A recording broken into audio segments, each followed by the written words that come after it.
One of the bigger stories to come out of the 49ers versus Bucks game was the scuffle that happened on the sideline.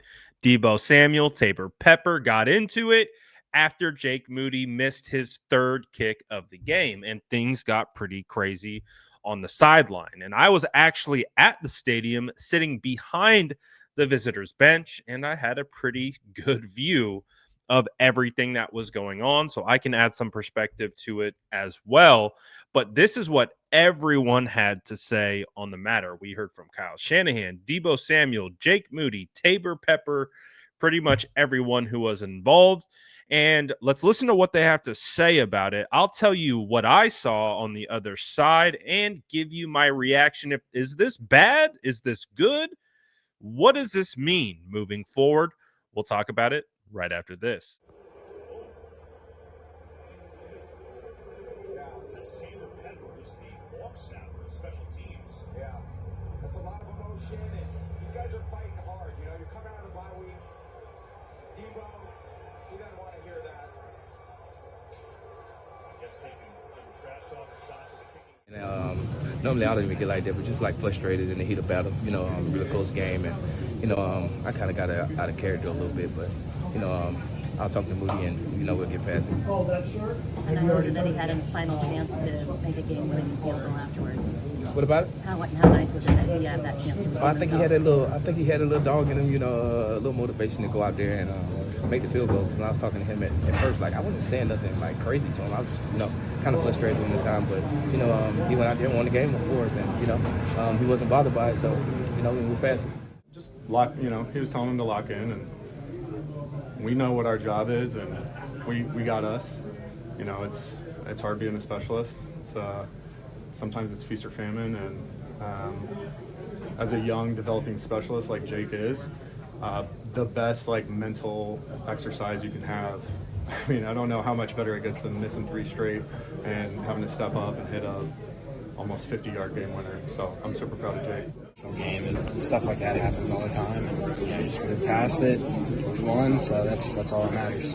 Was there any apology or conversation after the fact, like maybe with you and Deebo, or maybe Deebo and Taybor, or anything like that? I mean, there doesn't need to be. It's like I said, heat of the moment.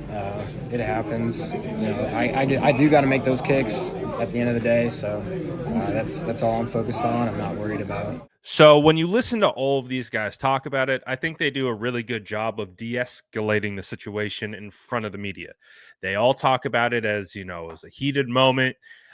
When they discuss what was said, primarily it was quantified as a lock in, which I appreciate. I think that makes sense because I'm pretty sure that's what Deebo was saying. He was probably just saying it a little differently. And obviously, you got to credit Taybor, Jake, and Deebo for not pouring any more gasoline onto the situation. So that's good. And then, like we heard from Kyle Shanahan, he didn't see it. So he's got to go watch the tape before he can get into that one. So I'm going to tell you what I saw from this. I didn't see the initial, chop to the throat. That was I'd never seen that before, by a player to his teammate. We've seen was it Azeez Al-Shaair straight up choked Tom Brady a couple years ago. I remember that, but never seeing a teammate karate chop one of his teammates in the neck. So that was an interesting thing, but based on my view, it was, you see Taybor Pepper, obviously the one who just got hit, coming after Deebo Samuel, and it didn't end there though. It really didn't. So they separate and they break it up and they go to their different sides, and there's a specific seating pattern on the sideline. You have offensive line, you have wide receivers, tight ends, quarterbacks. And then it goes to the defense, and then you have specialists. So that's how they segment and break up the sideline. So everyone has their own little stations, right? They all go to their own stations. You separate defense, you separate offense. So that's just how it works.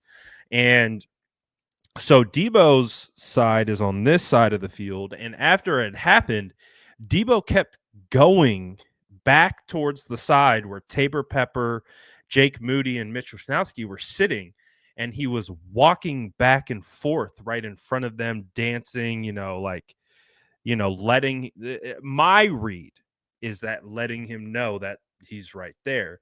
And I found that to be interesting because and what we know about body language and how to read certain situations. My read on that was, Debo Debo was still angry. Now he wasn't gesturing at them. He wasn't making. He didn't look at them. He wasn't. But he was on their side, which was all defense, and he was just kind of walking back and forth behind the defensive players, standing on the sideline, looking at the play, and it was just like, oh, that's interesting.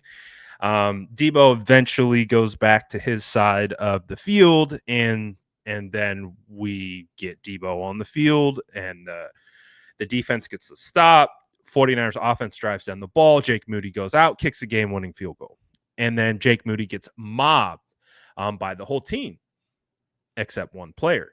Deebo Samuel did not go and congratulate Jake Moody after that kick. Actually caught it on video where you see you see the whole team celebrating with Moody, and you see Deebo walk off off the screen. So again, they do a really good job of de-escalating the situation. Obviously caught on camera, and we see the whole situation play out. So the question now becomes and that's the context, and I want to make sure the context is set. That's the context. Where do you go from here? Well, clearly, um, I don't know what that did. That could have sparked Jake Moody. It could have kind of triggered something to be like, oh, we got to lock in. Deebo is literally coming over here and physically, letting us know that we aren't doing our jobs. And, this is football, man. This is a game of alpha athletes who hit each other for a living.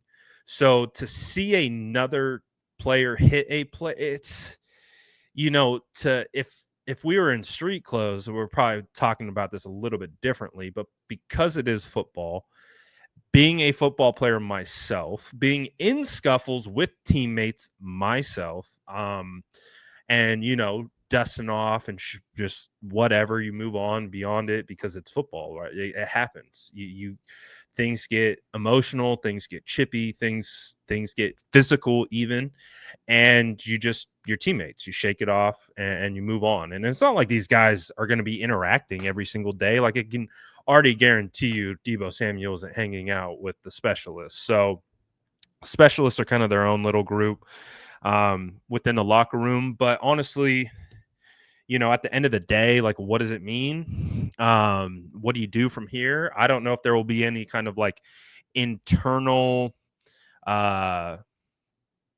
discipline for Deebo Samuel, obviously, because that was such a public thing and everyone saw it. And, I don't know if there will be any disciplinary action from that for Deebo Samuel. I wouldn't be surprised if there was.